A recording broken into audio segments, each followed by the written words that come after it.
보겠습니다. 열왕기상 17장 8절입니다.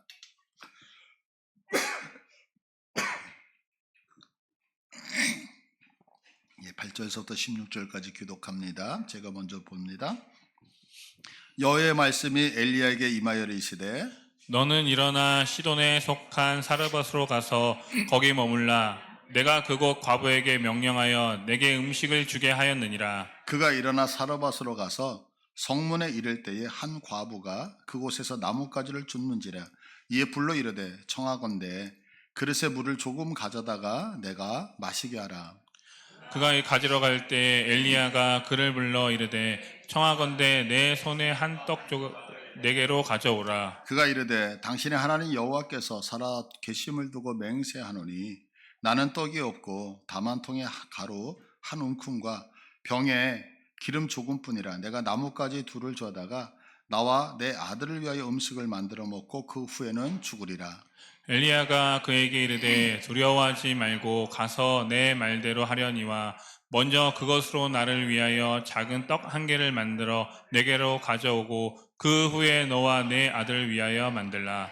이스라엘의 하나님 여호와의 말씀이 나 여호와가 비를 지면에 내리는 날까지 그 통에 가루가 떨어지지 아니하고 그 병에 기름이 없어지지 아니하리라 하셨느니라. 그가 가서 엘리야의 말대로 하였더니 그와 엘리야와 그의 식구가 여러 날 먹었으나 여호와께서 엘리야를 통하여 하신 말씀같이 통에 가루가 떨어지지 아니하고 병에 기름이 없어지지 아니하니라. 아멘. 예. 세계사에는 크게 이제 두 가지 사상이 있다는 것을 전에 한번 말씀을 드렸어요. 하나는 헬레니즘이고 하나는 헤브라이즘.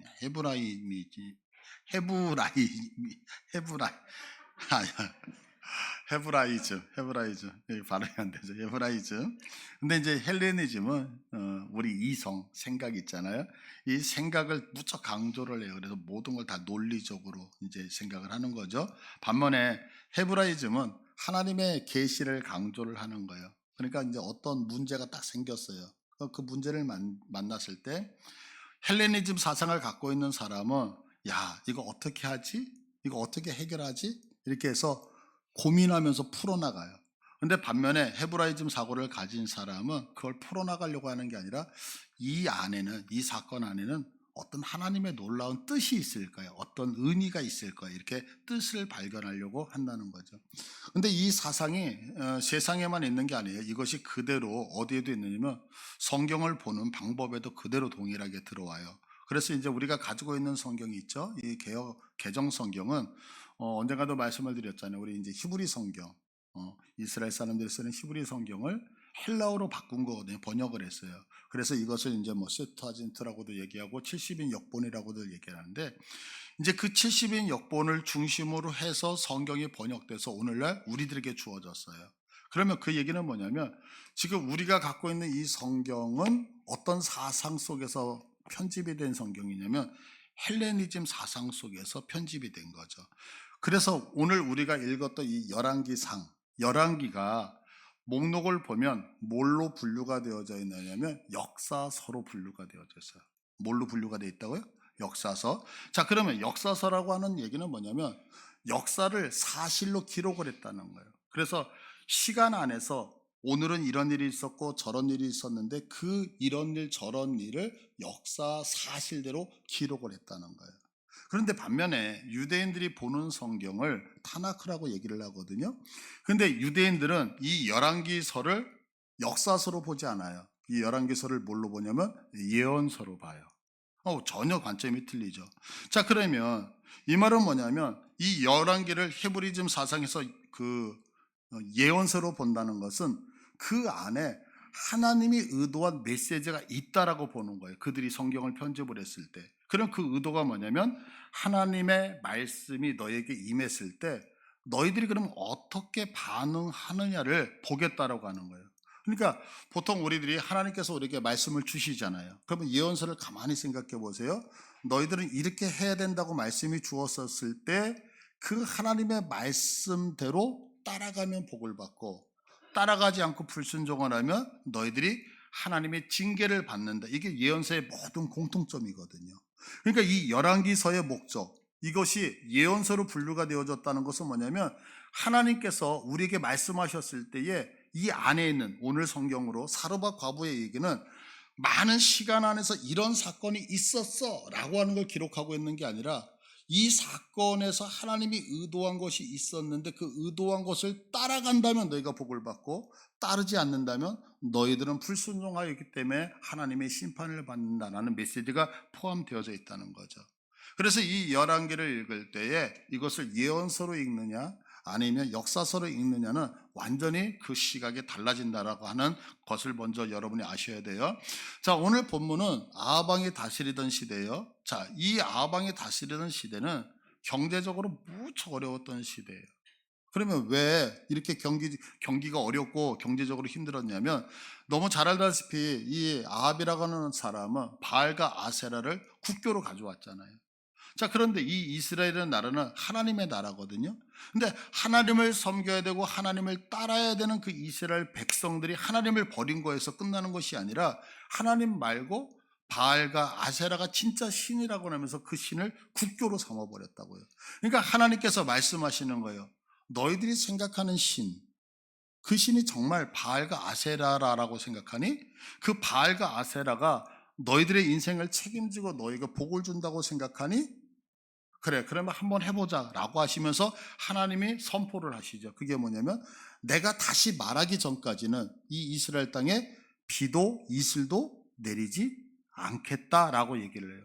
자, 그러니까 비도 이슬도 내리지 않는데 정말 누가 참신이었어요? 하나님이 참신이셨거든요. 그러니까 하나님의 말씀이 없으니까 비가 내려요, 안 내려요? 안 내려요. 이슬이 있어요, 없어요? 없어요. 그러면 생각해 보세요. 지금 이스라엘은 계속해서 말씀드릴 게 이때는 강계 농업이 있었던 게 아니거든요. 저수지에 물을 받아서 농사 짓는 계절이 그런 나라가 아니었잖아요.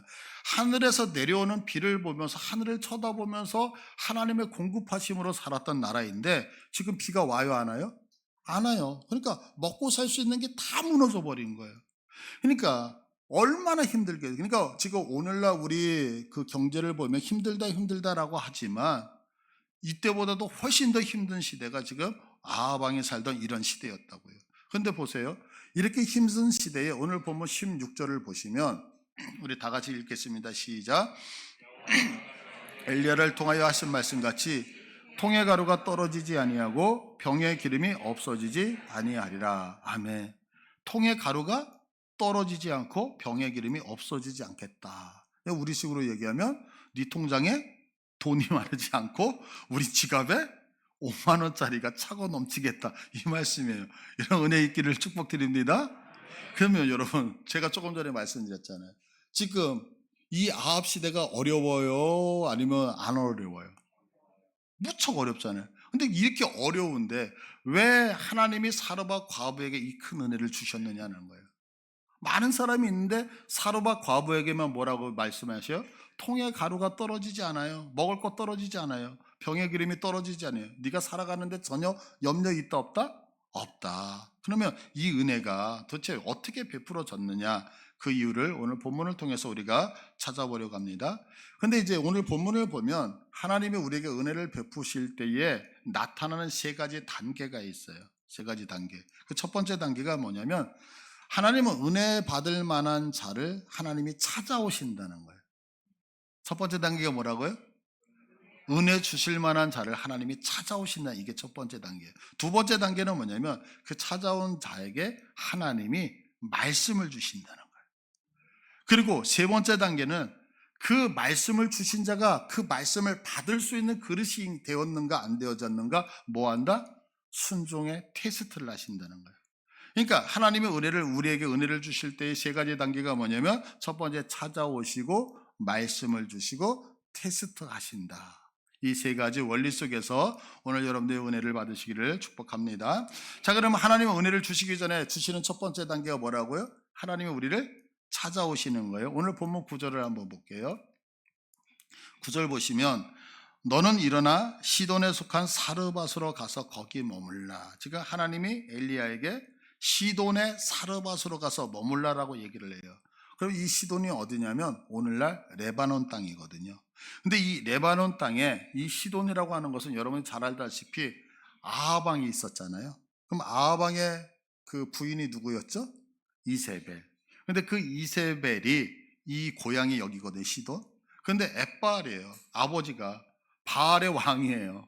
그러니까 여기는 예수를 믿고 뭐 하나님을 이런 데가 아니라 그냥 완전히 뭐 우상단지가 많았던 곳이 어디냐면 바로 이 시돈이라고 하는 곳이거든요. 그런데 하나님께서 지금 이곳에 뭐라고 얘기를 하냐면 엘리야를 이곳으로 가라고 얘기를 하는 거예요. 그럼 왜 가라고 했을까요? 이유는 딱 한 가지죠. 이곳에 은혜 받을 만한 자를 하나님이 발견해 내셨기 때문에 그래요. 근데 이 본문을 누가복음에서 예수님이 어떻게 말씀하고 있느냐면 누가복음 4장 25절을 보세요. 내가 참으로 너에게 이르노니 엘리야 시대에, 즉 이 시대에 하늘이 3년 6개월 닫히어 온 땅에 큰 흉년이 들었을 때에 이스라엘에 많은 과부가 있었으되. 지금 이 당시에 과부가 혼자만 있었던 게 아니에요. 그런데 하나님이 뭐라고 했지만 그렇게 수많은 과부가 있었는데 26절에 보시면 엘리야가 그중 한 사람에게도 보내심을 받지 않고 오직 시돈 땅에 있는 사렙다의 한 과부에게 뿐이었다. 누구에게만 보내심을 받았다? 이 시돈 땅에 살고 있는 사렙다 땅. 제가 이 말씀을 묵상하면서 그렇게 과부가 많았는데 왜 이스라엘 땅에 아무도 가지 않았을까? 그러다가 느낀 것이 하나가 있어요. 그게 뭐냐면 제가 지금 외부에 나가서 누군가를 만나서 대화를 해요. 또 우리 성도님들을 만나도 다 공통적으로 하는 얘기가 있어요. 목사님, 진짜 힘들어요. 경제적으로 너무너무 힘들어요. 그런데 그 경제적으로 힘들다라고 이야기를 하면서 하는 얘기가 뭐냐면 우리들의 위정자를 이야기를 해요. 한 나라의 대통령들을 이야기해요. 다른 나라의 대통령들을 이야기해요. 그러면서 제가 느끼는 게 하나 있어요. 아무도 이 어려움에 대해서 내가 책임을 지는 자가 아무도 없다는 거예요. 모두가 뭐라고 얘기하냐면 무엇 때문에 힘들다라고 얘기를 하는 거예요. 그런데 한번 생각해 보세요. 이스라엘에 그 많은 사람들이 있었어요. 과부가 있어 얼마나 힘들었겠어요. 그런데 그들의 입에서 나오는 얘기가 뭐였냐면 하나님이 정말 살아계신다면, 하나님이 우리들을 지켜주고 있다면 세상이 이렇게 돌아갈 수 있겠어? 라고 하면서 모두가 입을 열 때마다 하나님을 쳐다보면서 감사와 감격과 그 하나님이 베푸신 것에 대해 반응하는 자가 아니라 모두가 뭐하고 있었다? 오늘 이 정세에 대해서, 이 나라의 흉년에 대해서 다 하나님 탓, 당신이 우리에게 복을 주시지 않았다고. 근데 사실 우리는 다 알잖아요. 여러분, 지금 하나님께서 비를 내리지 않겠다, 이슬을 주지 않겠다, 그 이유가 무엇 때문이었죠? 하나님의 손이 짧아서였나요? 아니었거든요. 너희들이 하나님을 제대로 섬기지 아니하고 우상 숭배하고 있기 때문에, 하나님을 발견하지 않고 찾지 않았기 때문에. 그러니까 하나님이 눈을 씻고 찾고 있는 거예요. 복 주고 싶은 자를 하나님이 발견하고 싶어서 이스라엘의 수많은 사람을 쳐다보고 있는데 그 중에 자격이 되는 사람이 있었다 없었다? 아무도 없었다는 거예요. 그런데 아무도 예상하지 못했던 우상 숭배가 판 끓고 있고 우상 숭배가 중심이었던 이 시돈 사르밧이라고 하는 이곳의 한 과부는 무엇하고 있었을까요? 여전히 세상의 사람과 동일하게 우상을 숭배하고 있었을까요? 아니요, 그러지 않았을 것 같아요. 하나님이 찾고 찾는데 이 사람만은 누구를 쳐다보고 있었다? 하나님을 쳐다보고 있었다라고 하는 사실을 우리는 알 수 있는 거죠. 그러니까 우리가 잘 알고 있는 것처럼 하나님이 복 주실 때의 첫 번째 단계는 뭐냐면 찾아오신다는 거예요. 여러분, 하나님이 찾아오실 수 있는 우리들 되어지기를 축복을 합니다. 자, 우리가 잘 알고 있는 모세를 한번 봐보세요. 그는 이제 자신의 힘으로 그 이스라엘 백성들을 구원하기 위해서 얼마나 수고를 해요. 얼마나 노력해요. 근데 그 결과가 무엇이었죠? 왕자에서 쫓겨나는 거였어요. 그리고 미디안 광야로 쫓겨나서 양을 치는 목동이 되어졌다는 것. 우리 너무너무 잘 알잖아요. 그런데 어느 날 그 인생에 하나님이 찾아오셨어요. 그리고 떨기나무에서 하나님이 그를 만나 주셨을 때 모세의 인생은 완전히 바뀌었다고요. 내가 그렇게 많은 걸 배워서 똑똑한 머리를 가지고 넘어뜨리려고 했던 그 바로 무너뜨리지 못했었잖아요. 지금 모세가 왕자를 가지고서 왕이 되려고 싸울 때 그를 도왔던 그의 그 어머니가 있었거든요. 하세스트 여왕은 그 당시에 파워가 대단했던 사람이에요. 그래서 그 하세스트의 모형을 보면 여자임에도 불구하고 자기의 흉상을 만들었을 때 마치 남자처럼 이렇게 수염을 길러서 자기의 위대함을 자랑했던 사람이거든요. 근데 그 하세스트가 모세를 밀어줬다고요. 그러면 그 당시에 정계에 있었던 수많은 사람들이 모세를 얼마나 뒤에서 후원을 했겠어요. 근데 결론은 뭐였어요? 이루지 못했어요. 그런데 모세가 하나님을 만나고 나서 바로를 넘어뜨렸는데, 바로를 넘어뜨릴 때 사용했던 것은 딱 한 가지였다고요. 별 볼 일 없는 마른 지팡이 하나. 그러니까 내가 배웠던 학식으로도 넘어뜨리지 못했던 그 바로를, 세상의 모든 권력을 가지고도 무너뜨리지 못했던 그 바로를 모세는 하나님 만나고 나니까 무엇 하나로? 마른 지팡이 하나로. 그러니까 이렇게 하나님을 만날 때 중요한 것은 뭐냐면 하나님의 복이 임할 때 사람이 바뀌더라는 거죠. 그러니까 이것이 가능했던 것은 하나님이 모세를 찾아오셨기 때문이죠. 우리들의 인생을 보면 우리들은 이 인생에 대해서 간증자들이잖아요. 참 우리들 모습을 보면 별 볼 일 없지 않나요? 모르겠어요. 여러분들은 어떠신지 모르지만 저는 요즘 저를 생각할 때마다 참 제가 한심하다는 생각이 드는 거예요. 그게 뭐냐면 내가 만약에 예수님을 만나지 못했다면, 왜냐하면 정말 많은 일을 해봤거든요.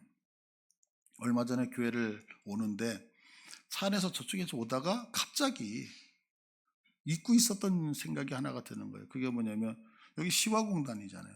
근데 시화공단을 가만히 생각하는데 어디서 시화공단을 많이 들은 것 같은 거예요, 제가.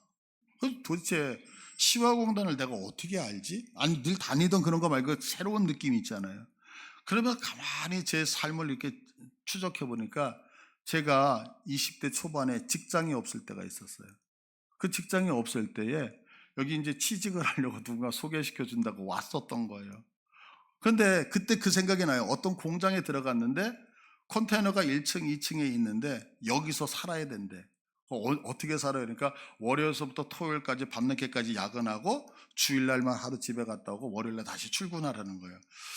근데 그러면서 그 내 선임이라고 소개시켜줬던 사람이 지금 생각하니까 외국인들이었던 거예요. 그래서 제가 그때 여기를 와야 되냐 뭐 그러다가 젊었을 때니까 무서워서 안 왔던 기억이 있거든요. 근데 갑자기 이제 출근하다 그 생각이 든 거예요. 내가 시화공단 옛날에 취직하려고 한번 와봤던 적이 있었지.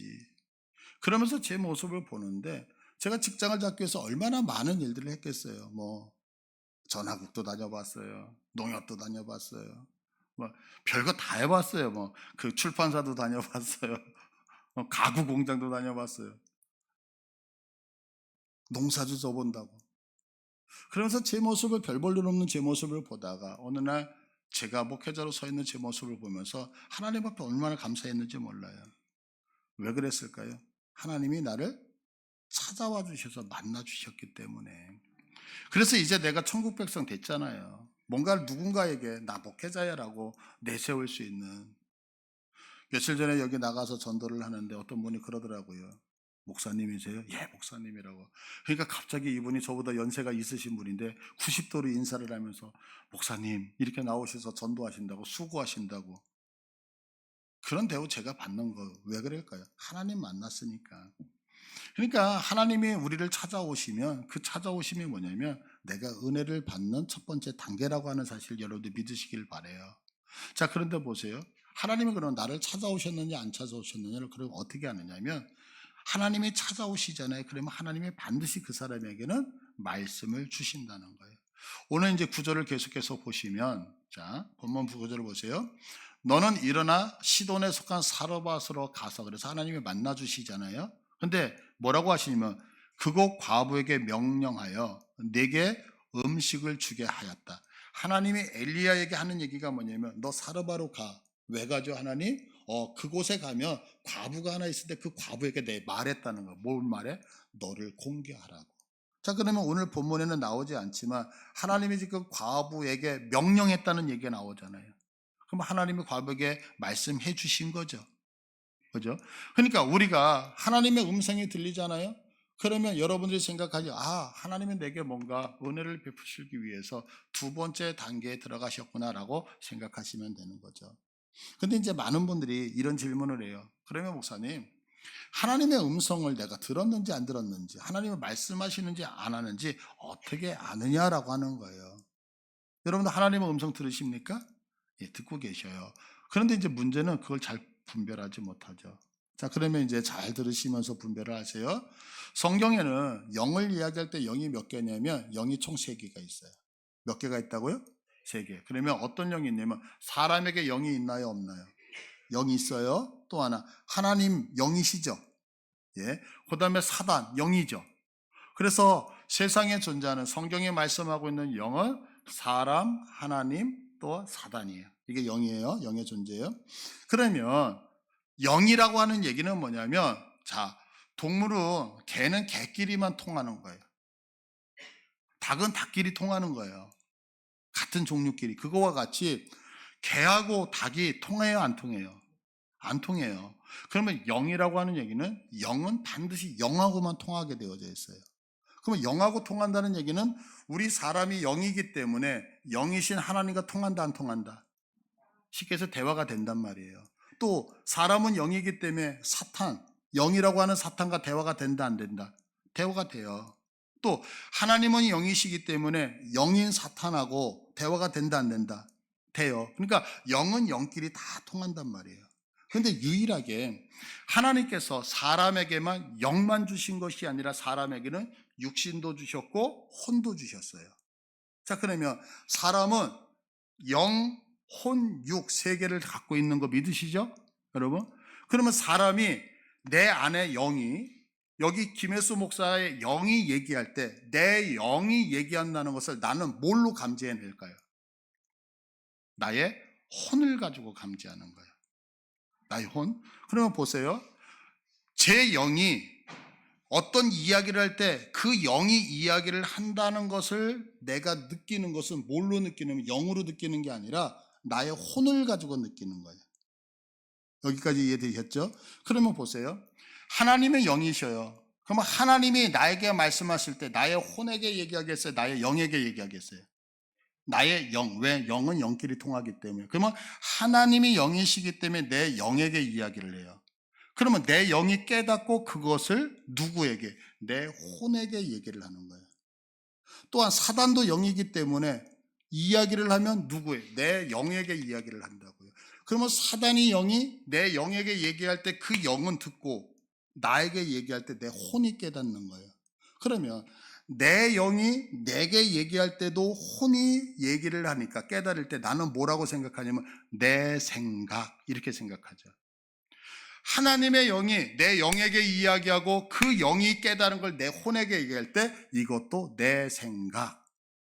사단이 내 영에게 이야기하고 그 영이 내 혼에게 얘기할 때 이것도 내 생각. 그러니까 사실은 나는 다 내 생각이라고 이야기를 하지만 내 생각에는 3가지의 음성이 들리는 거예요. 어떤 하나님의 음성이 내 생각에도 들리고, 왜? 혼을 통하여 들어오기 때문에, 영을 통하여 들어오기 때문에 사단이 내 영에게 얘기한 것이 나에게 느껴지기 때문에 내 생각으로 들리고 내가 얘기한 것이 내 생각이에요. 그래서 내 생각에는 몇 가지의 생각이 있다? 3가지의 영의 소리가 있는 거예요. 하나님의 소리, 사단의 소리, 내 소리. 그래서 성경은 우리들에게 뭐라고 하냐면 너희들 안에 있는 것을 분별하라 라고 얘기를 하는 거예요. 왜? 그 안에는 무엇이 있기 때문에? 내 생각이 아니라 실질적으로 보면 그 생각 안에 하나님의 음성이 있기 때문에. 그래서 요한일서 4장 1절을 봐보세요. 사랑하는 자들아 영을 다 믿지 말고 오직 영들이 하나님께 속하였나 뭐하라? 분별하라. 그러니까 우리는 영적인 존재이기 때문에 날마다 내 생각에 떠오르는 것이 내 것이 아니라 하나님이 말씀하시는 것도 떠오르고 사단이 얘기하는 것도 떠오르고 내 이야기도 떠오르고 계속해서 생각 속에서. 그래서 이 생각 안에서 우리가 무엇을 하냐면 이거는 사단의 소리야, 이거는 하나님의 소리야, 이거는 내 소리야 라는 것을 분별해야 된다라고 성경은 이야기를 하는 거예요. 자, 그러면 이제 이 영의 음성을 분별하는 방법이 뭐냐면 내 영의 소리를 분별하는 건 너무너무 쉬워요. 왜냐하면 인간의 특징을 알면 되거든요. 인간은 선악과를 먹고 나서 타락을 했다고요. 타락한 다음에 절대로 인간은 이타적이지 않아요. 인간은 다 탐욕스럽고 욕심꾸러기가 되어졌기 때문에 다 나밖에 몰라. 그래서 예전에 제가 말씀드렸잖아요. 이따 이 단체 사진을 찍어요. 여기서 있는 목사가 그 어느 때보다도 사진이 잘 나왔어요. 그래도 여러분이 눈 감으면 그 사진은 못 나온 거야. 왜 그럴까요? 아무리 가족 사진에서 내가 낳은 아이가 예쁘고 내 남편이 잘 나와도 내가 이상하게 나오면 그 사진은 갖다가 버려야 돼. 왜 그럴까요? 사람은 이타적이지 않아요. 절대로. 왜? 타락한 인간은 나밖에 몰라요. 그래서 성경은 인간의 영이 어떻다? 인간의 영은 절대로 손해본다, 손해 안 본다? 인간의 영은 손해를 안 본다. 그래서 로마서 8장 8절에 이렇게 얘기하죠. 육신의 생각은 하나님과 원수가 되는 거예요. 늘 원수가 되는 거예요. 무슨 얘기? 남을 위해서 우리의 영은 절대로 살지 않아. 그래서 혹시 우리들 마음속에 누군가에게 뭔가를 베풀고 싶어. 누군가에게 뭔가를 나눠주고 싶어. 그건 내 생각이 아니요. 하나님의 생각이요. 이해되시겠어요? 왜? 나는 누군가에게 나눠주고 싶은 것보다 누군가 받고 싶어. 나는 누군가에게 사랑을 주기보다 사랑을 받고 싶어. 그게 남편이든 자녀이 됐든. 그래서 여러분들 내 생일만큼은 빨갛게 칠해 놓잖아요. 내 생일을 내가 기념하려고 칠해요? 남이 챙겨주기를 원해서 칠해요? 그렇잖아요. 이번에 제 아들 인중이 생일이 됐어요. 그랬더니 제 아내가 인중이를 아침에 부르더라고요. 그래서 축하해 주려고 부르나 봐. 그랬더니 내가 너를 낳아줬으니 얼마나 감사하냐. 돈 내놔. 생일을 축하해 주는 게 아니라 내가 너를 낳아줘서 이 땅에 태어났으니 내놔. 웃자고 하는 얘기지만 이타적이지 않단 말이에요. 그러니까 분별하기 쉽죠. 나는 절대로 어때요? 하나님과 대척한다라고 얘기해요. 그러면 이제 두 가지만 분별하면 되잖아요. 하나님은 하나님의 생각이요. 하나님의 생각. 그 다음에 사단의 생각. 근데 이건 쉽죠. 왜? 하나만 분별하면 나머지는 사단의 생각이니까. 그러니까 하나님의 영을 분별하자고요. 그러면 하나님의 말씀을 하는지 안 하는지 어떻게 내가 아느냐면 하나님은 절대로 나가 아닌 너를 향하여 말씀하셔요. 하나님은 생명이 죽음이 아닌 생명에 대해서 말씀하셔요. 그러니까 하나님은 어떻게 말씀하시냐면 자기를 부인하고 희생하는 이타적 사랑을 늘 말씀하신다고요. 그러니까 하나님은 저 사람을 밟아서 죽여서 네가 승리해야 돼 이렇게 얘기하는 게 아니라 네가 죽어서 저 사람을 살려. 결혼한 부부를 향하여서 자 남편과 아내가 첫 키싸움에서 남편을 잡아야 돼 아내를 잡아야 돼 이게 아니라 네가 죽어 이렇게 얘기한다고요. 그러니까 하나님의 음성은 너무너무 구분하기 쉬운 거예요. 어떻게? 우리가 생각할 때에 쉽게 얘기해서 꼭 그렇지는 않아요. 그렇지만 내가 봤을 때 손해보는 것 같고 내가 봤을 때 뭔가가 내가 억울한 것 같으면 거의 하나님의 뜻일 확률이 많아. 부부싸움을 해요. 하나님이 말씀하시죠. 나는 너를 너무너무 사랑한다. 네 남편을 이겨서라도 네가 길을 잡아야 된다. 하나님 이렇게 말씀하시죠. 절대 하나님 그렇게 말씀 안 하신다니까요. 내가 죽어서 저 사람을 세울 수 있다면. 그래서 하나님의 말씀은 힘든 거예요. 자, 그렇게 말씀이 임할 때 여러분들이 야, 하나님이 나에게 뭔가를 요구하시는데 그게 손해다. 라고 생각하면 거의 하나님의 말씀일 확률이 많죠. 자, 그러면 그 다음 단계로 세 번째 단계가 뭐냐면 하나님이 그렇게 말씀을 해주셨을 때가 두 번째 단계인데 이 세 번째 단계가 내가 그 말씀을 믿고 순종할 수 있느냐를 마지막으로 테스트한다. 근데 이게 쉽지 않아요. 왜 쉽지 않아요? 지금 말씀드린 것처럼 하나님의 말씀은 거의 내가 다 손해보는 쪽이거든요. 여러분들 생각해 보세요. 누군가를 용서를 해요. 하나님의 사랑을 가지고 용서를 하는데 용서라는 게 미안해. 다음에 보지 말자. 이거예요. 용서라는 게 뭐예요? 내 자존심 꺾고 들어가는 거 아니에요? 세상에서 가장 억울한 게 뭐예요? 남편하고 싸워가지고 먼저 미안하다고 얘기하는 거잖아요. 왜요? 죽어도 나는 잘못한 게 없어. 그런데 그 함께 사는 남편한테도 내 자존심 꺾는 게 쉬워요, 어려워요? 너무너무 어렵지 않아요? 근데 하물며 모르는 사람한테 가서 나를 죽여서 미안하다는 단어를 던진다는 것은 정말 정말 괴로운 거죠. 정말 정말 괴로운 거죠. 부끄럽고 참 창피한 얘기지만요, 여러분. 제가 설교를 하면서 제일 힘든 게 하나 있어요. 그게 뭐냐면 여기 계신 우리 성도님들한테 하나님의 말씀을 전하고 나면 그 말씀을 제가 지키면서 살아야 되잖아요. 그런데 어떨 때는 제 자존심이 허락하지 않을 때 있어요. 그 말씀들을 지키기가 어려울 때가 있다고요. 제가 지난 명절 때, 추석 때 여러분들한테 추석에 대한 설교를 했어요. 그때 이런 말씀을 드렸죠. 우리 예수 믿는 사람은 부모님을 공경해야 된다고 말씀을 드렸죠. 여러분들 믿으시죠? 추석 때 어떻게 그 말씀 가지고 설교, 가정예배 들으셨어요? 제가 그때 이런 말씀을 드렸어요. 부모님을 왜 효도해야 되냐? 나를 길러주고 나를 키우셨고 나에게 사랑을, 그거보다 더 위에 부모님은 눈에 보이지 않는 하나님의 현현이기 때문에 부모님의 형상은 하나님의 형상이란 말이에요. 여러분들에게 설교했어요. 여러분 설교하고 뒤돌아서는 저 얼마나 힘들었는지 몰라요. 근데 그 말씀을 여러분에게 선포했기 때문에 하나님 앞에 무릎 꿇고 몸부림치면서, 그래서 한 번 찾아뵙고 두 번 찾아뵙고, 이게 여러분들 쉬운 것 같지만 쉽지 않다고요. 근데 중요한 건 뭐냐면 하나님이 우리들에게 세 번째로 복을 주시기 위해서 요구하는 게 뭐냐면 말씀을 주셔서 그 말씀, 손해보는 것 같아 그 손해보는 것을 네가 실제 살면서 할 수 있느냐 없느냐를 테스트하신단 말이에요. 그래서 오늘 성경을 봐보세요. 10절, 그가 일어나 사르밧으로 가서 성문에 이를 때에 한 과부가 그곳에서 나뭇가지를 줍는지라 이에 불러 이르되 청하건대 그릇에 물을 조금 가져다 내게 마시게 하라. 여러분 아까 제가 모두에 뭐라고 말씀드렸어요? 지금 타나크라고 하는 유대인들이 보는 이 성경은 이 열왕기서를 예언서로 본다 그랬어요? 역사서로 본다 그랬어요?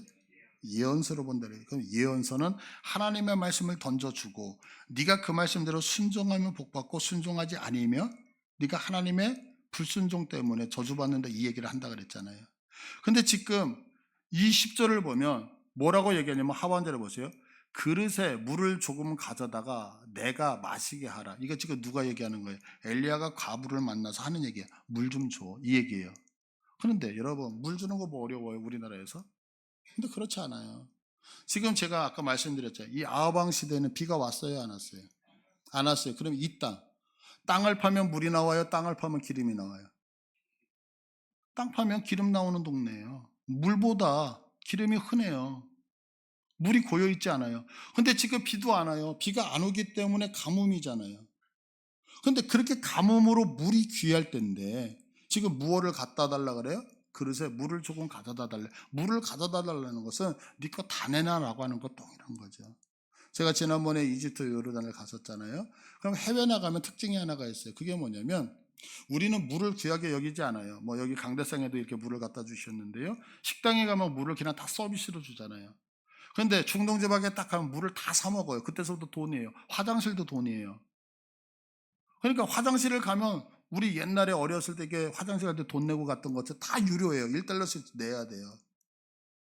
그리고 물도 다 사 먹어요. 식당에 가서도 다 사 먹어요. 그러면 우리 이게 PT병 1.5리터짜리 물이 나와요. 그리고 이렇게 따라 먹고 나서 물이 남잖아요. 그러면 우리 식당에서 그 물 남았을 때 가지고 나와요? 그냥 놓고 나와요? 놓고 나오죠. 해외는 다 들고 나와요. 왜냐면 사 먹어야 되니까 돈을, 물을.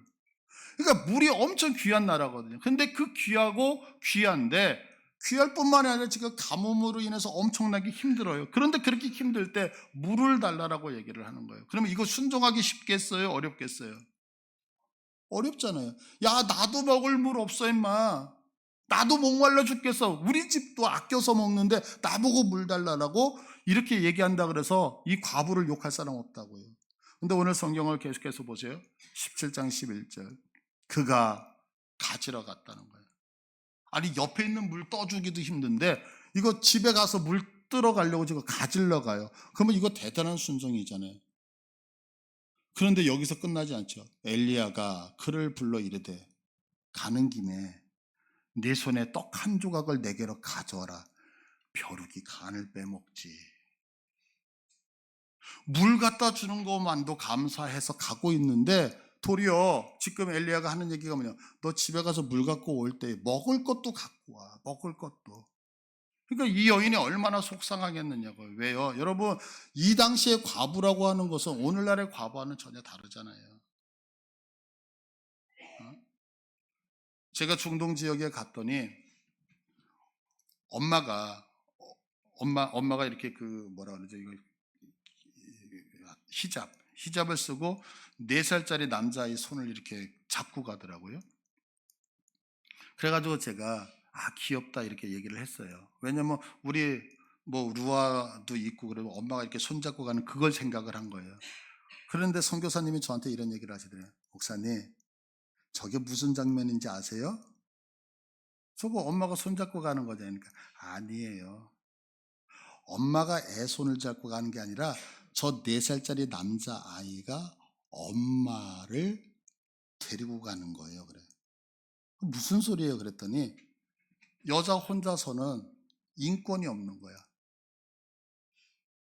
그래서 남자아이 손을 잡고 가서 보호자로 4살짜리를 손잡고 가는 거예요. 이해되시겠어요? 이 문화? 여러분들 우리나라에서 여성들이 운전한다는 거 아무나 할 수 있잖아요. 여기서 지금 운전하시는 분 많잖아요. 그런데 여성이 운전한다는 것 때문에 혁명이 일어나잖아요. 오늘날도. 무슨 얘기냐면 이 중동 지방은 오늘 우리가 생각하는 거 다르단 말이에요. 제가 중동의 팔레스타인에 갔을 때 이스라엘의 여자들을 그 팔레스타인의 여인들을 만나질 못했거든요. 왜냐하면 외간 남자가 딱 들어가면 여자들은 다 숨어버려요. 바퀴벌레가 돼버려요. 아무도 나오지 않아요. 이렇게 차를 안에서 준비해가지고 그걸 갖고 나오는 사람은 남자지 여자가 접대하지 않아요. 용어장도 잘 아시죠? 문화가 다르다고. 근데 이 당시에 지금 과부에게 먹을 거 달라 그래요. 그거는 네 거 다 갖고 와라는 얘기하고 동일하다고요. 자, 그러니까 여인이 뭐라고 얘기를 하냐면 억울한 거예요. 속상한 거예요. 그래서 12절에 말해요. 그가 이르되 당신의 하나님 여호와께서 살아계심을 두고 맹세하네. 나는 떡이 없어요. 다만 통에 가루 한 움큼 병에 기름 조금뿐이라. 그러면서 그 다음에 우리 다 같이 읽자. 시작. 내가 나뭇가지 둘을 주어다가 나와 내 아들을 위하여 음식을 만들어 먹고 그 후에는 무슨 얘기예요? 가뭄이 심하니까 견디다 못해 이제는 인생을 다 포기한 거라고요. 그리고 이제는 마지막 요거 하나 먹고 내가 자살을 하겠다 이런 뜻보다는 그냥 먹을 게 없으니까 굶어서 죽어야지라고 하면서 인생을 포기한 그런 상태가 되어진 거죠. 근데 이렇게 아무것도 없는 이 여인을 향해서 엘리야가 한마디 해요. 13절에 보시면 엘리야가 그에게 이르되 두려워하지 말라. 나를 위하여 작은 떡 1개를 만들어 4개를 가져오고 그 후에 너와 내 아들을 위하여 만들라. 자, 그러면 아무것도 없는 이 여인을 향해서 지금 얘기를 하는 거예요. 아무것도 없는 내게 와서 목사님이 와서 얘기하는 거 두려워하지 마. 하나님이 채우실 거예요. 그러면 아멘. 이러면 얼마나 좋겠냐고요. 근데 그런 얘기를 들을 때 여러분들 아멘 하시겠어요? 에휴, 진짜. 돈이나 갖고 와가지고 얘기를 해주면. 먹을 거라도 주면서 얘기를 하면. 이런 생각 안 들겠냐. 이 여인도 동일했을 거 아니냐고요. 별 이상한 놈, 얼굴도 이름도 모르는데 물 갖다 주는 것도 있는데 먹을 것까지 내놓으래. 이거밖에 없다 그러니까 야 그거 빨리 갖고 와라고 하면서 냉큼 벼룩이 간을 빼먹지. 이런 얘기 안 듣겠냐고요. 그런데 15절을 보세요. 15절 다 같이 읽습니다. 시작.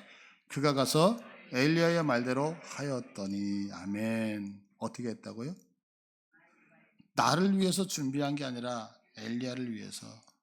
여러분 엘리야를 위해서 지금 이걸 굴 때에 며칠 굶었을 거 아니에요. 그럼 그 음식 냄새가 얼마나 옆에서 지금 어린 아들이 엄마 그거 나 한 입 먹으면 안 돼? 가만히 있어 임마 라고 할 때 그 어미의 먹이지 못하는 심정 느끼시겠냐고요.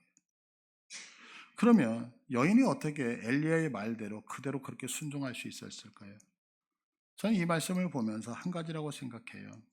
그것이 뭐냐면 하나님이 명령하셨잖아요. 하나님이 명령하셨잖아요.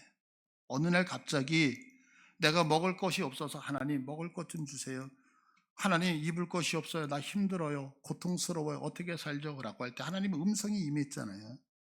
사랑하는 딸아, 내가 너에게 한 사람을 보낼 때 내가 그 사람을 공개하라. 아, 하나님 나 아무것도 없는데요. 아니, 공개해. 내가 채워줄게. 하나님의 명령이 임했을 거라고요. 그 명령이 자기 안에 있는 거예요. 간직하고 있는 거예요. 그러다가 엘리야가 물 한 그릇 줄래? 아유, 물 없어요. 가문 속에 무슨 물을 구해요? 그런데 무엇이 생각나요? 내 안에 들려왔던 하나님의 음성. 내가 누군가를 공개해야 된다는 그 음성. 아멘. 그래서 물 뜨러 가는데 그 사람이 또 얘기해요. 너 먹을 거 팍팍 긁어도 갖고 와. 하나님, 나 억울해. 이거밖에 없는데요. 근데 그 안에 무엇이 살아나냐면 내가 누군가를 공개할 것이라는 하나님의 음성이 그 여인에게 들렸을 거 아니에요. 그 말씀을 부여잡은 거예요. 그 말씀을 부여잡아서 하나님, 이거밖에 진짜 없는데, 이거밖에 없는데, 이거밖에 없는데, 그런데 하나님, 이해되지 않아도 내 환경과 조건이 이래도 하나님이 말씀하셨기에 내가 순종합니다. 그래서 물을 떠다 주고 그래서 먹을 것을 그에게 갖다 줬어요. 그런데 하나님께서 그에게 말씀하시네요. 16절 다 같이 읽습니다. 시작. 통의 가루가 떨어지지 아니하고 병의 기름이 없어지지 아니하니라. 아멘.